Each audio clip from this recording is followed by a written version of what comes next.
Hello, Black Healing Matters family. This is Danielle here at the Black Healing Matters podcast, where we offer you ideas to hopefully move you one step closer to your healing. And today is no different because you know what it is. It's Thursday. And on Thursdays, we catch somebody in the act of doing the right things. Yes, it's doing the right things Thursday. And today is amazing because I'm really excited because I have a guest here who I have actually been following for a while. I've been like kind of stalking her, on Facebook. And, honestly, I'm pretty exclusive about who I bring onto this show. And trust me, our guest today, she definitely far exceeds the standard of excellence that we have set here because I've watched her. Like I said, I've kind of been, like in the bushes watching what she's doing. And, it's just her heart and the communities that she's a part of and the respect that she garners and just what she's putting out into the universe. I knew that she was somebody that could really bring value to our community. So who am I talking about today? I am talking about Miss Chou Hallegra. That's right. She's the founder of Grace and Hope Consulting LLC, which is she's a board certified Christian counselor, a certified cognitive behavioral group therapist, a certified trainer for person-centered thinking, and a certified supports broker. She has over a decade of experience working within human services, providing counseling, case management, and job coaching to individuals affected by mental health challenges, intellectual and developmental differences, addictions, homelessness, and single parenting. Chou completed a Master's of Arts degree in Human Services at Liberty University and an advanced diploma in biblical counseling at Light University. She also holds a postgraduate certificate in rehabilitation counseling from Utah State University. So without further ado, Black Healing Matters family, I bring to you the one and only Miss Chou Hallegra. Are you there, Miss Chou? I'm right here. Hello. Thanks for having me. I'm so excited. I'm so glad that you're here to join us. We've been kind of going back and forth and trying to set up this time. And so I'm just really glad that it worked out with our schedules. I know you're super busy. So if you don't mind, can we jump right into it? Oh, please go ahead. All right. So I just want to know right now, what are you working on? What are you excited about right now? So right now I am working on a 5-week group counseling program that called your 5-Step to Emotional Wellness. And that's starting March 1st. And it goes for 5 weeks. And during those 5 weeks, we start with taking your mental health temperature or to see where you are, and then looking at your triggers. And after we look where your triggers are, we build a toolbox that's very individualized for you to identify what tools you need to address your triggers. Then we look at how you can deal with things that are out of your control. And the last week, the 5th week, then we look at strategies to kind of maintain the emotional wellness that you achieved during the 5 weeks. So that's coming up March 1st, and I'm excited about that. So that's kind of what I'm working on right now. Awesome. Wow. And that's coming up right around the corner. So Black Healing Matters family, you get a chance to jump on the bandwagon, man. This sounds really great, actually.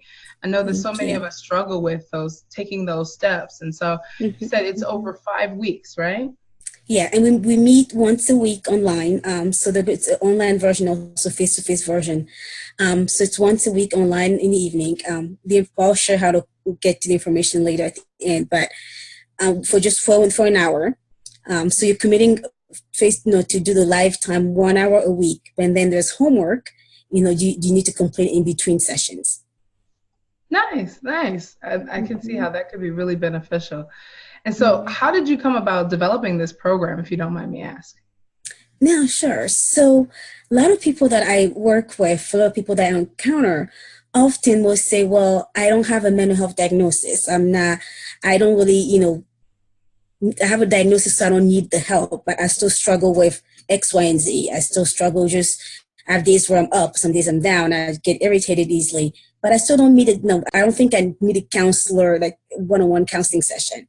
And then those people benefit from this type of program because they can actually, just learn tools to achieve the emotional wellness they need for day-to-day stuff.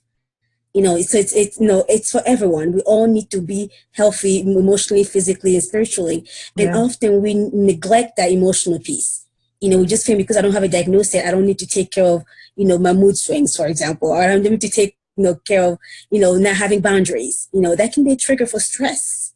Yeah. So this group, like we tailor, most people that attend the group are people struggling with stress and anxiety and depression, but it's pretty much for any emotions. And even when you don't feel like maybe you're struggling emotionally, but you want to learn those tools so that you're prepared for when an emotional crisis happens in your life. Right. Because it will happen, right? Yeah. As they say, the storm, it rains on all of us, right? Right, exactly. And we need the tools to be able to address that and be prepared for those moments. Absolutely. That's brilliant. Thank you so much. So I know your bio is extremely impressive. I mean, you're certified everything. Okay. So that's really amazing. And so I obviously I know you've worked with so many different people from different walks of life, different ages, different backgrounds and all that. But specifically, this is the Black Healing Matters podcast. So when working, specifically with your clients who are Black, African American, or of African descent in any way, what are some of the things that you find they struggle with, maybe in regards to their emotional wellness? I think first just starting that conversation.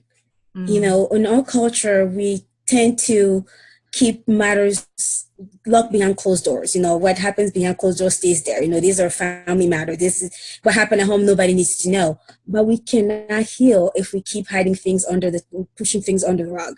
So we need to start that conversation. Find, a mentor, find a counselor, find a life coach, find, friends you trust, and start that conversation about your emotional wellness. You don't have to wait until you're in crisis in order to run to a counselor. And you can be proactive because by then, yes, this work can still be done, but the damage is also done and the work becomes even harder. Yeah. So it's starting that conversation. I think for our culture, we just need to be open to talk about emotional wellness and stop, looking at things as taboos. There's, it's part of life. It's okay to talk about our feelings. It's okay to talk when we're mad, to even use that language. Right now, I feel mad. I rather somebody state that than somebody act on it and then hurt everybody else in the process, right? But we tend to act on our feelings and not give ourselves the time and the space to process, So let's start there. Let's start talking about it, processing it, labeling our feelings. It's okay to say, I'm sad, and as Black women especially, we feel like we have to carry the whole world on our shoulders. We have to be tough. That's what a strong Black woman is. No, that is not healthy. In the long run, we need to realize that it is okay to talk about, when we're vulnerable. It's okay to be vulnerable and talk about, times where we are feeling stressed, we are feeling worn out or, overwhelmed. It's okay to talk about it. Because when we talk about those things, it kind of loses power because then you're kind of getting that power back. You're in charge when you start talking about those things that debilitates you. But you cannot heal if you don't talk about it. So let's start there.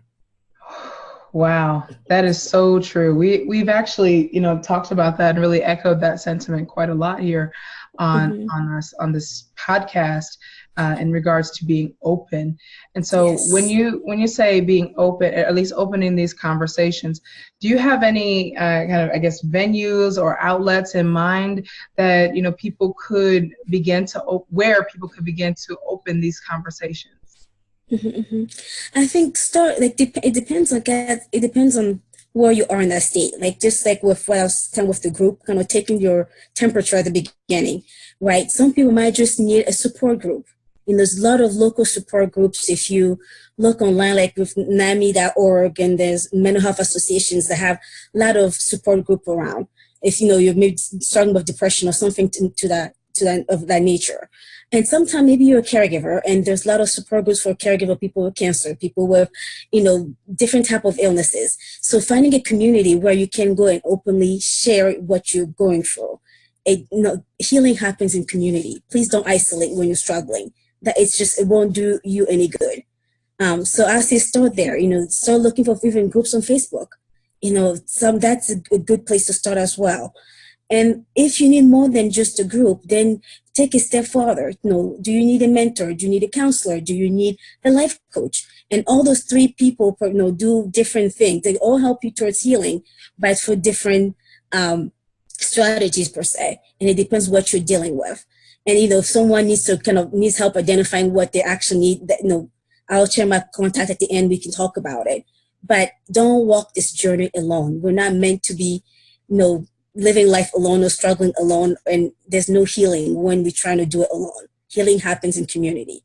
Yes, that's beautiful. Healing happens in community. I hope you're hearing this, Black Healing Matters family.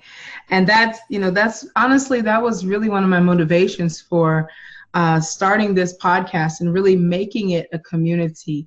And that's why I always refer to you as Black Healing Matters family, because I do want you to feel like this is a community. This is a place you can come and be heard, and of course also receive good stuff. But you mentioned something, Chou, that's really really important, I think.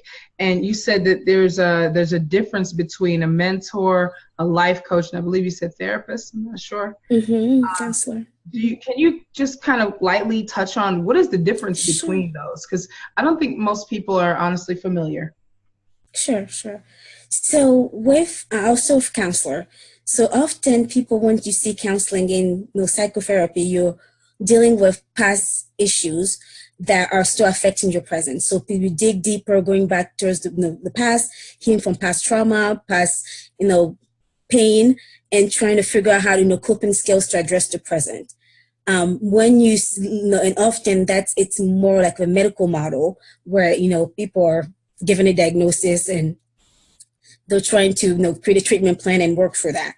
And in general, that's kind of how counseling works. And then with a life coach, they're taking you from where you are now to where you want to go next. Okay. And it has to be it doesn't have to be with mental health. It can be anything in life in general. Whatever goals you have, there's coaches for everything in life nowadays. But wherever you are now and where you're trying to get to. And a mentor, usually it's someone who already walked the path that you're trying to go on that journey. And then they also coach you on the way, but they've already been there. So you become more like accountability partner who has experience in what you're trying to achieve. And then there's some of us, like for me, for example, I do the Christian counseling and, I do some consulting as well. So I kind of mesh a lot of the counseling and the life coaching because I don't, I see healing differently, maybe. I don't like the medical model as much. I mean, it has its place. I don't take that lightly. It has its place. But at the same time, if we only focus on what is broken, what is not working, then we don't help people achieve a meaningful life in the future. So yes, I go when I work with people, I look in the back, I look in the past, how did we get here? We want to go back and try to heal from that trauma, heal from that pain. But then I want to give people the skills they need, the toolbox, help them create a toolbox to help them achieve a better future. And I tell all my clients, your goal for working with me is that so you can fire me. And that is what, once you fire me, then I know I achieved my goal. Yeah. I achieved my goal for therapy, I achieved my goal for counseling, and I know you achieved your goal too, because you have you're equipped to deal with what future, what lays ahead. So it kind of meshes a little bit of the counseling and the life coaching. And I think a lot of people like that model because they don't feel like they're patient per se. They're an individual that are trying to achieve a better life for themselves. And I walk with them on that journey, giving them the tools they need, matching the psychology piece of it, but also the life coaching to help them, have a more fulfilling life. Yeah, that's brilliant. That is brilliant. I think that you're right. Nobody wants to be a patient, or be dependent forever on, on anyone, whether it be a counselor or any kind of, anybody really. So I think that's brilliant that you give people the tools so that they can help themselves, essentially. Right. It's beautiful. Wow. Great. Okay. Wow. So thank you so much for all of that. You're welcome. That's beautiful. With the program that you have coming up, you'll be working with people to, like you said, equip them with these Hmm. tools that you're talking about. And just Exactly. really quickly, like, can you kind of touch on when you say tools? I mean, I know you're not talking about physical tools, I assume, but when you Mhm. say tools, what do you mean by that? Okay, so in we use, like, in emotional wellness or mental health as well, we use the term tools to talk about coping strategies. So just like, I often use this analogy, you wouldn't use your vacuum cleaner to go mow the grass outside, right? So once you know your No. trigger, you want to have the exact, tool to help you address that. So Mhm. for some people, maybe having too much to do creates lots of stress for them. So then maybe a tool for them it's to, better time management, prioritizing. So that's why it's very personalized, because everybody, have different triggers, and everyone has different triggers. And even for the people who have the same triggers, we don't necessarily address them the same way. Right. Time management looks different for everyone. What works for me might not work for you, right? So that's why you need to have your own toolbox to make sure that when you have this trigger that's happening, you can pull out your toolbox and you know exactly what you're working on. For Mhm. like clients that come to see me in the office, like face to face, I actually buy those plastic bins, and just to kind of represent that physical toolbox. And I say, this is your emotional toolbox. So one needs to go in here. And we Mhm. put like index cards. They have an index card for, like, when they're frustrated, what the solution will be for them, what has worked for them in the past, or something we've tried together and they know this worked. So they have a little index card that reminds them of that. Because when you're in that moment where you're really feeling down or stressed or overwhelmed, your brain honestly is not always quick to think about the strategies. So you want to have it somewhere already ready. It's ready there, and you can just pull out and look at it, and it's like you don't have to think about it anymore. Yeah. And in that box also we put small things, like people who likes to color, we'll put a coloring book, adult coloring book, and colored pencils in there. People like to listen to music, we'll put an index card with their favorite songs, and they already have that playlist saved on their phone. So it's a matter of being proactive. Mhm. Life is stressful, period. It doesn't matter who you are, how much money you have, what your background. I mean, life is stressful. So Mhm. if you wait for stress to happen so you can address it, you're not being proactive. And again, like I said, by then the damage is already done, and you're kind of, you know, dealing in crisis mode, and you don't want to be living your life from crisis to crisis. You want to be proactive about those things. So that's why when you have a toolbox and you make that a routine, I tell people, make it a routine. Just like we all know we have to brush our teeth every day, right? So even Mhm. if you get to bed out of bed at 10, eventually you're going to go to the bathroom and brush your teeth, Right. because even when you don't do it, like, your body's used to brushing your teeth every day, your brain is used to that, to that routine. So it kind of craves it, reminds you, because, like, oh, there's something I didn't do today. Oh yeah, I don't like that taste in my mouth.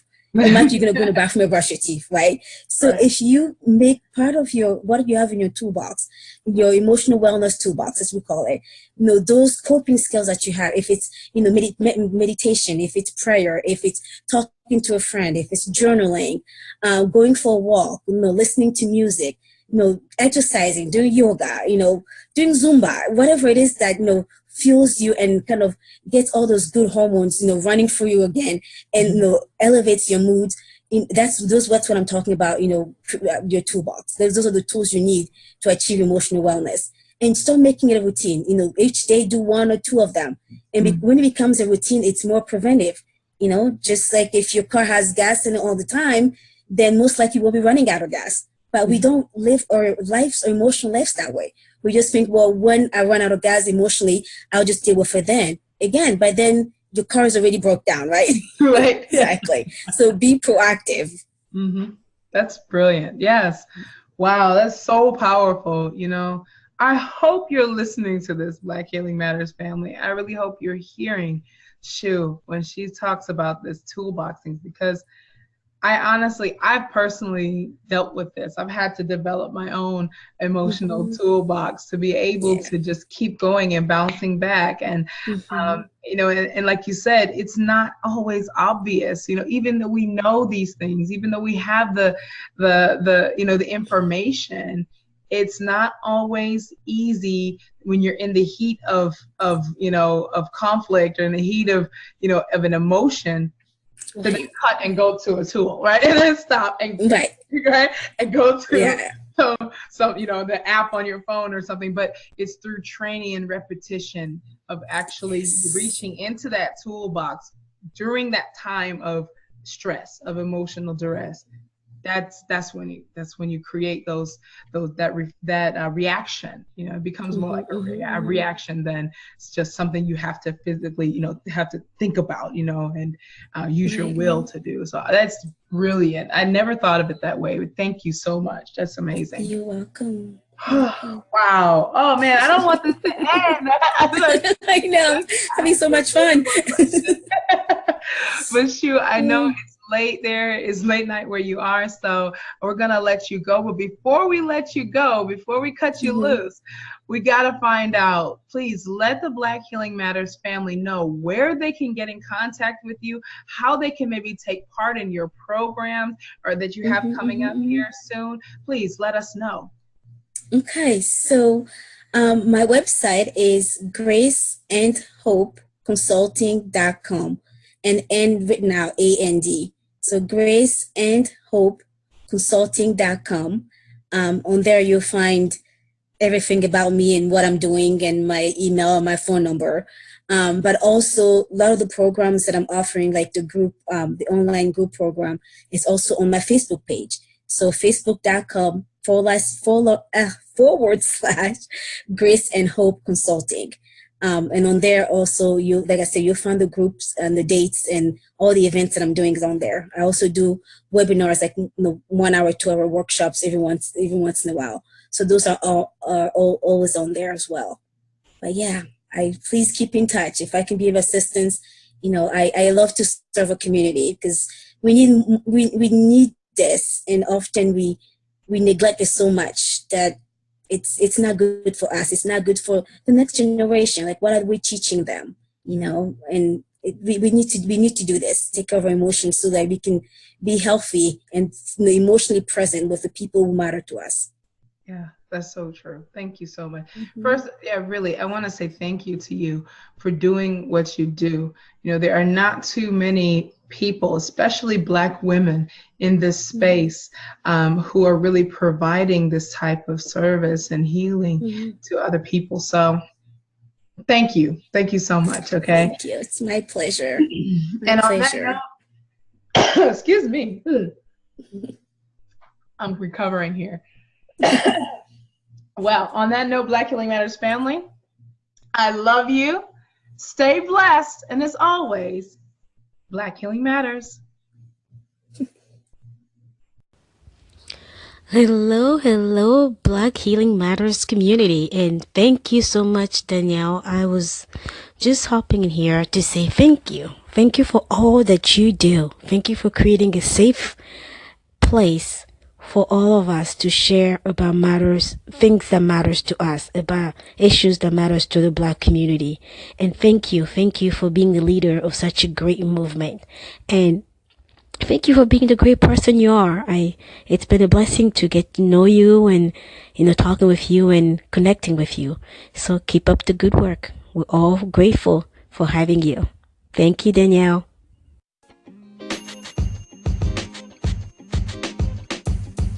The podcast you just heard was recorded with Anchor. If you want to make your own, download the Android or iOS app completely free from anchor.fm/podcast. That's anchor.fm/podcast.